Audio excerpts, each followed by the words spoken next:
comment les émotions vont influencer votre relation de couple, mais aussi la qualité de la relation.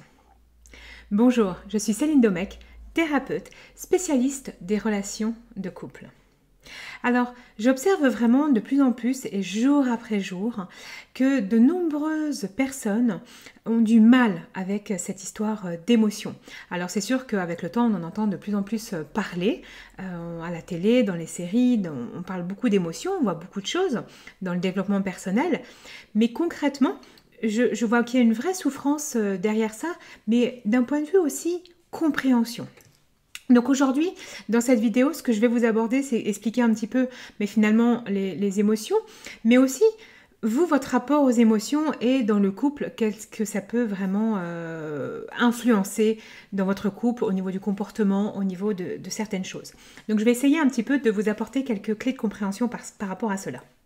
Alors, si vous avez déjà lu un petit peu partout, on ne va pas refaire le monde, mais une émotion, c'est normal, d'accord? Tous les êtres humains ont des émotions, donc on ne peut pas dire que la personne est insensible, en fait tout le monde a une sensibilité émotionnelle, après elle n'est pas forcément montrée de la même façon par rapport à tout le monde.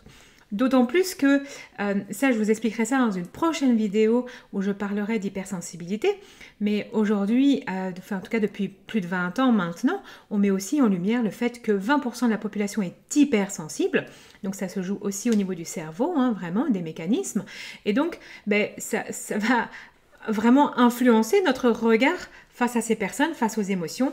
Il va y avoir aussi un décalage par rapport à ça. Une personne qui n'est pas hypersensible, elle n'est pas pour autant insensible. Elle est juste sensible, mais elle n'est pas hyper. Et donc, au niveau des émotions, ce qu'il faut comprendre, c'est que donc tout le monde en a. Vous, moi, votre partenaire, tout le monde en a. Vos enfants. Et souvent, ce qui pose problème dans la relation, c'est qu'en fait, on ne comprend pas pourquoi ça nous dépasse. Moi, c'est souvent ce que j'entends dans la relation de couple, quand les personnes viennent en thérapie ensemble, mais je comprends pas. Je comprends pas pourquoi elle est tout le temps en train de pleurer. Je comprends pas pourquoi elle ressent ça. Enfin, voilà, il y a vraiment quelque chose. Alors, donc un petit rappel. Les émotions, à quoi ça sert? Déjà, la principale information, c'est de comprendre que l'émotion est un signal. C'est un message. Alors, quand une émotion est confortable, donc moi je vais utiliser confortable ou inconfortable dans mon vocabulaire, comme ça vous savez où je vais. Je n'utilise pas le mot positif ou négatif. D'autres le font, c'est ok, mais pas chez moi.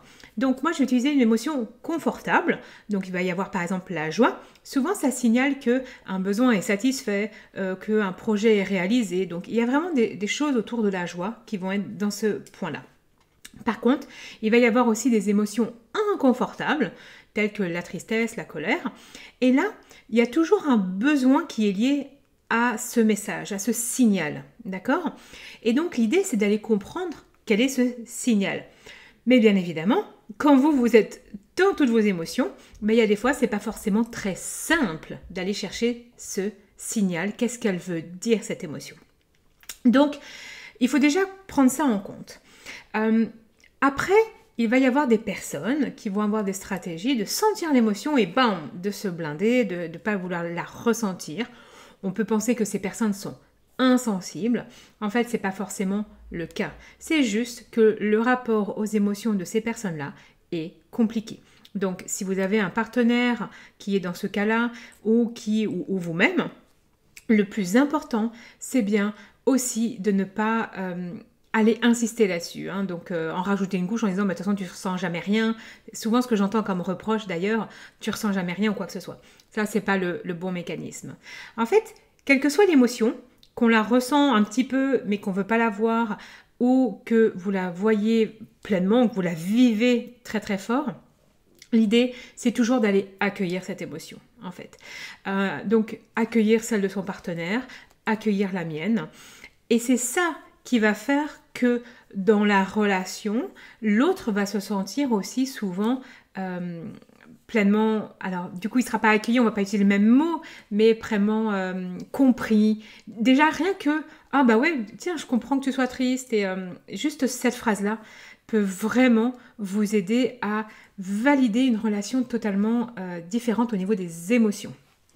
Alors bien entendu, comme tout le monde n'a pas la même façon d'accueillir ses émotions, de vivre ses émotions, il est pour moi primordial que vous fassiez d'abord le point avec vous-même. C'est-à-dire que si par exemple vous êtes une personne hypersensible, mais que vous n'avez pas vu ça, et donc que vous tout dites par exemple tout le temps, tout va bien, ben oui, moi ça va, même quand ça va pas, hein, mais ça va. Ben en fait parce que peut-être vous avez un petit peu peur aussi de ressentir les émotions. Donc, la première étape, avant d'aller voir chez l'autre, au niveau de l'influence des émotions, donc lui, sa gestion, ce que j'ai toujours envie de dire, c'est d'aller voir déjà chez soi. Quel est moi mon rapport aux émotions? Qu'est-ce qui se passe quand moi je vis une émotion? Et puis après, on peut toujours aller voir, mais tiens, quand l'autre vit une émotion, mon partenaire, les membres de ma famille ou mes enfants, comment je me sens quand c'est l'autre? Il y a des personnes qui sont tellement dans l'empathie qu'elles vont prendre ça 10 fois plus fort que ses propres émotions. Mais en fait, c'est juste un rapport différent à la façon de vivre ses propres émotions qui ont tendance peut-être, et je dis bien peut-être, à être mises sur le côté. Donc, au niveau des émotions, c'est vraiment ça que je veux vous transmettre, c'est qu'il est important d'abord d'aller voir, d'aller comprendre les émotions, comment elles agissent avec vous. Peut-être pourquoi vous êtes face aux émotions de façon très inconfortable ou vous avez tendance à être tout le temps par exemple dans les pleurs, c'est qu'à un moment donné il y a un signal d'un besoin qui n'a pas été entendu, donc ça serait intéressant d'aller creuser. C'est toujours intéressant d'aller voir déjà ça. Puis après, c'est aussi de pouvoir voir quand l'autre en face a une émotion, comment moi je vis les choses. Ça, pour moi, c'est super important d'aller faire ce point-là. Alors, bien évidemment, vous pouvez le faire tout seul, vous pouvez déjà commencer un petit peu, mais voilà, n'hésitez pas non plus à rester de votre côté si, face aux émotions, ça devient compliqué. Parce que, au-delà de tout ça, il ne faut pas oublier que notre rapport aux émotions peut aussi, et souvent, venir de notre enfance. Donc il y a des mécanismes, notamment qu'on va appeler l'attachement, et selon notre qualité d'attachement, en fait, on peut aussi avoir une gestion, alors j'aime pas ce mot-là, mais une sensibilité face aux émotions totalement différente, d'accord? Donc l'attachement, ça j'en parlerai dans d'autres vidéos parce que je trouve que c'est vraiment important que vous puissiez comprendre un petit peu ce qu'est l'attachement.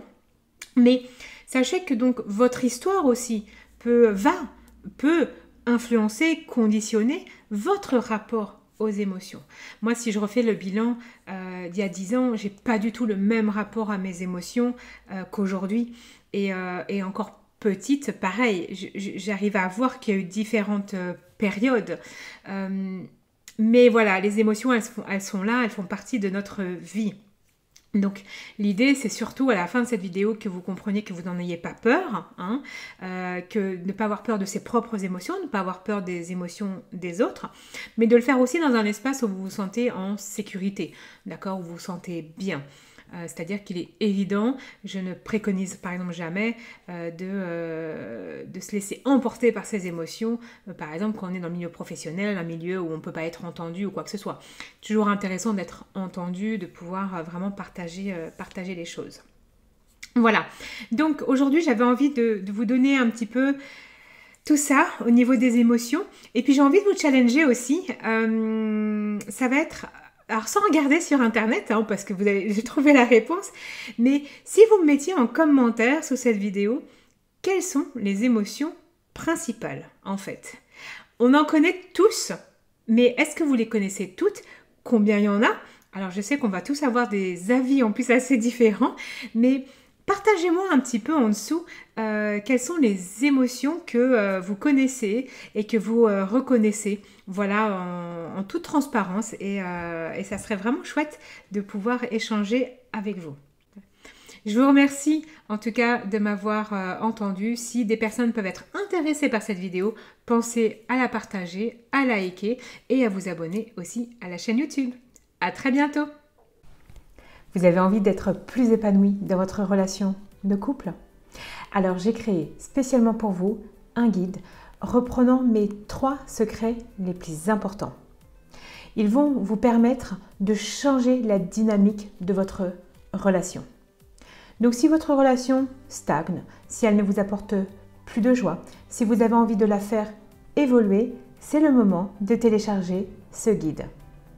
Vous le trouverez dans le descriptif sous la vidéo ou à côté. Je vous souhaite une très belle lecture et je vous dis à très bientôt.